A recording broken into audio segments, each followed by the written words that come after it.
Bonjour à tous, bien-aimés. Je vous invite à une lecture dans Daniel chapitre 1, et je vais lire à partir du verset, je vais lire à partir du verset 3. Daniel chapitre 1 à partir du verset 3.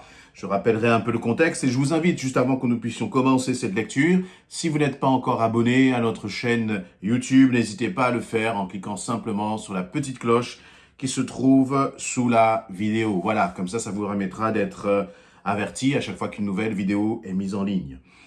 Le roi, donc à partir du verset 3, le roi, donc il nous est parlé là du roi Nebuchadnezzar, roi de Babylone, donna l'ordre à Ashpenaz, chef de ses eunuques, d'amener quelques-uns des enfants d'Israël de race royale ou de famille noble, de jeunes garçons sans défaut corporel, beaux de figure, doués de sagesse, d'intelligence et d'instruction, capables de servir dans le palais du roi, et à qui l'on enseignerait les lettres et la langue des Chaldéens.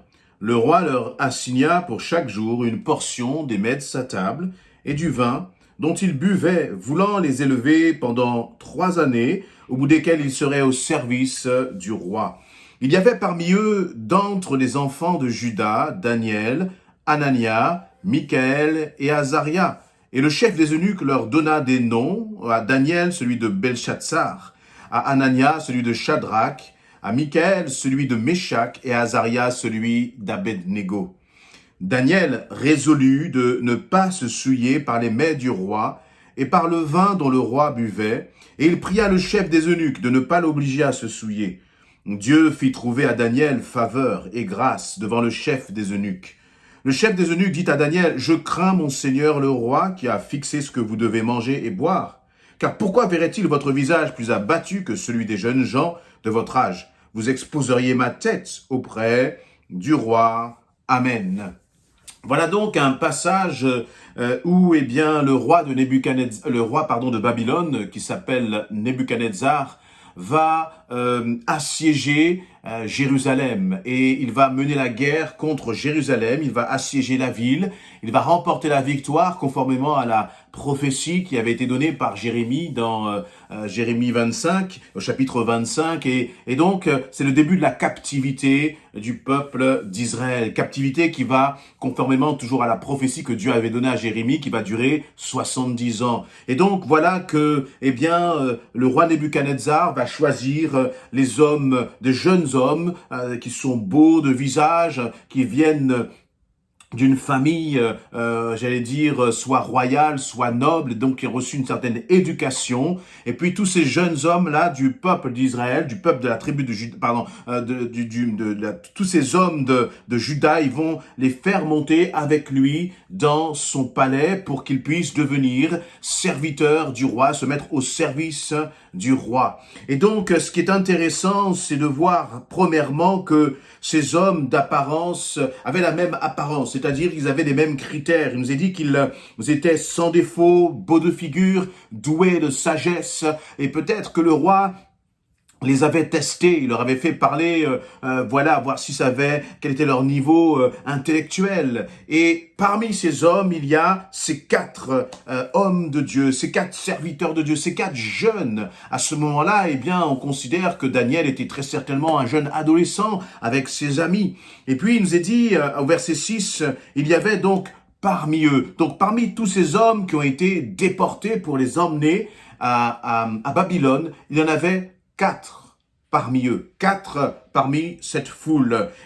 Ces hommes, ils avaient en fait quelque chose qui était différent. Leur apparence était similaire aux autres. Ils avaient les mêmes critères de beauté, les mêmes critères de descendance. Ils venaient tous d'une famille noble, mais leur cœur était différent. Leur cœur était différent. Et voyez, nous, l'homme, nous regardons tellement à l'apparence, mais Dieu voit à ce qui est bien plus profond. Et qu'y a-t-il, toi, au fond de ton cœur? Qu'y a-t-il? Est-ce que, voyez, on voit que le roi commence à les installer à sa table, il veut leur faire apprendre la langue, il veut leur enseigner les lettres, c'est-à-dire qu'il veut leur, comme les modeler, comme les façonner, afin qu'ils acquièrent, afin qu'ils assimilent la culture de Babylone à la place de leur culture, en tant que peuple de Dieu. Et là aussi, parfois, c'est ce que le monde voudrait avoir tendance à faire par l'influence qu'il peut avoir sur toi. Le monde voudrait que tu puisses assimiler la mentalité du monde, le mode de réflexion et les réflexes de ce monde, alors que Dieu t'a choisi pour que tu sois mis à part. Mais on voit que, il a fallu que Daniel, à un moment, prenne position et refuse justement ce compromis. Et je crois qu'il y a une leçon pour nous en tant qu'enfants de Dieu. Oui, il y a des influences autour de nous. Il y a des volontés parfois, justement, de nous éloigner du royaume de Dieu, de la mentalité du royaume de Dieu. Il y a ce désir de comme nous déporter, de nous exiler du royaume de Dieu. Il y a autour de nous cette mentalité qui, justement, nous voudrait nous faire croire que nous avons la mentalité du monde. Et la parole de Dieu nous le dit, vous êtes dans le monde, mais vous n'êtes pas du monde. C'est-à-dire que nous vivons vraiment dans ce monde, mais nous ne devons pas avoir la mentalité de ce monde. Nous ne devons pas avoir la mentalité de ces Chaldéens, de ces Babyloniens, mais nous sommes des enfants de Dieu et nous devons vivre en tant qu'enfants de Dieu. Mais la difficulté, c'est que de vivre en tant qu'enfant de Dieu nécessite parfois de la détermination, nécessite de refuser tout compromis avec tes relations, avec ta famille, dans ton lieu de travail. Tu connectes avec ceux qui sont autour de toi. Tu es source de bénédiction, je l'espère. Tu es source de paix et de joie pour ceux qui sont autour de toi. Mais à tout cela, il doit y avoir une limite, c'est aucun compromis. Et nous voyons que le roi, en fait, Nebuchadnezzar, il voulait les inviter à sa table, il voulait leur faire boire les bons vins. C'était contre la loi, justement, de Moïse. C'était contre la loi du peuple de Dieu. Et donc, Daniel nous a dit cette phrase au verset 8, sur lequel nous allons méditer quelques instants. Daniel résolut de ne pas se souiller par les mets du roi et par le vin dont le roi buvait. Il pria le chef des eunuques de ne pas l'obliger à se souiller. Verset 9. Dieu fit trouver à Daniel faveur et grâce devant le chef des eunuques. Amen. Donc on voit que David, il est résolu dans son cœur. Il ne veut pas attrister le Seigneur. Il ne veut pas faire ce que le Seigneur n'approuve pas. Et face à la tentation, face à la facilité de se dire, je suis exilé, je vivais là chez mes parents, j'étais bien, j'avais tout ce qu'il fallait. Et maintenant, voici que je suis dans un pays étranger. Je vais chercher à justement gagner peut-être la faveur du roi. Il aurait pu agir et réfléchir de cette façon. Il aurait pu essayer de se fondre dans le moule, de se fondre dans la mentalité justement de ce nouveau pays où il était. Mais malgré le fait qu'il avait été déraciné de sa patrie, déraciné de sa famille, déraciné de son environnement, il est resté attaché à Dieu. Quel que soit ce que tu vis, quelles que soient les épreuves que tu traverses, ce qui est important, c'est que tu gardes le cap, c'est que tu restes attaché à ton Dieu, c'est que rien ne te sépare de ton Dieu et que tu sois résolu dans ton cœur. Résolu pourquoi? Parfois nous sommes résolus pour obtenir une bénédiction. Parfois, nous sommes résolus pour conserver notre bien-être. Parfois, nous sommes résolus pour ne pas, nous exposer pour le nom de Jésus-Christ. Mais lui, Daniel, il est de ceux pour lesquels on a dit, il y avait parmi eux, il sortait de la foule, non pas justement par son apparence physique, parce que les autres étaient beaux, les autres aussi venaient de familles nobles, mais par la résolution qu'il y avait dans son cœur. Daniel était un homme différent, et ses amis, Daniel et ses 3 amis, étaient des hommes différents, et c'est ce qui marque la différence. Ce qui marque la différence, ce n'est pas que tu t'appelles chrétien, ce n'est pas que tu t'appelles évangélique ou je ne sais quelle autre appellation, mais ce qui marque la différence dans ce monde, c'est le fait que tu sois un homme, une femme résolue à ne pas marcher selon le train de ce monde, mais à dire, Seigneur, je ne veux pas me compromettre.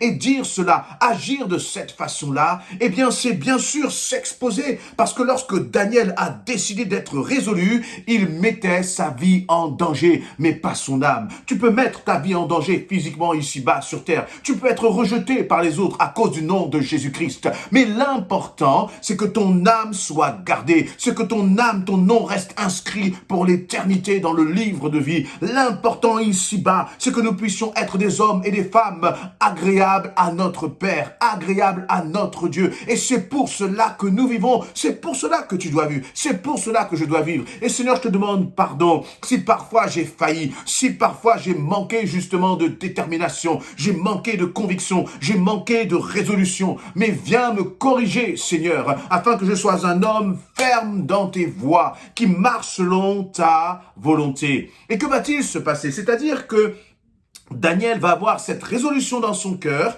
et nous est dit qu'il va prier le chef des eunuques de ne pas l'obliger de se souiller. Donc il va demander à ce chef des eunuques, il va lui dire, eh bien très certainement, voilà, je voudrais ne pas justement manger ces mets, ce vin qui sont pour moi en fait des choses qui nous souillent. Et il a demandé, et ce qui est formidable, c'est parce que Daniel était résolu dans son cœur et il nous est dit au verset 9, Dieu fit trouver à Daniel faveur et grâce devant le chef des eunuques. Et je crois que pendant que je suis en train de parler, il y a quelqu'un là qui doit prendre des résolutions. Mais tu as peur de ces résolutions parce que tu as peur qu'on te refuse cela. Tu as peur d'être rejeté. Mais si tu as cette résolution dans ton cœur et que tu pries ton Seigneur, le Seigneur va, agir en ta faveur. Il va agir avec grâce. Et le Seigneur a incliné le cœur justement de ce chef afin que Daniel puisse obtenir faveur. Alors on peut le lire par la suite, ce n'a pas été facile. Pourquoi? Eh bien parce que c'est le roi qui avait ordonné que tous ces jeunes gens soient nourris avec ces bons mets et ce vin.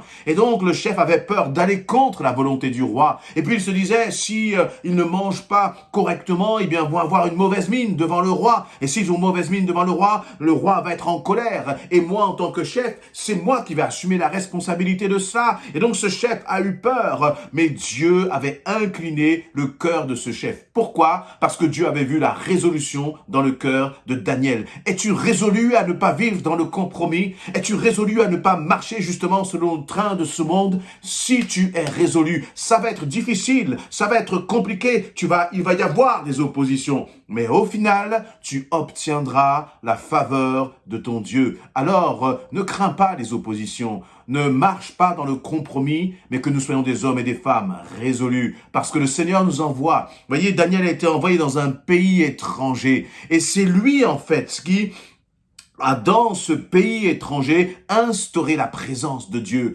Là où tu es, si tu ne marches pas dans le compromis, là où le Seigneur t'enverra, c'est toi qui instaureras la présence de Dieu. Soyez bénis et encouragés, bien-aimés. Je crois vraiment que dans ces derniers temps, dans ces temps de la fin, nous devons apprendre à être des hommes, des femmes déterminés et qui refusent tout compromis avec les choses de ce monde. On doit le faire avec respect, voyez, parce que Daniel ne s'est pas imposé.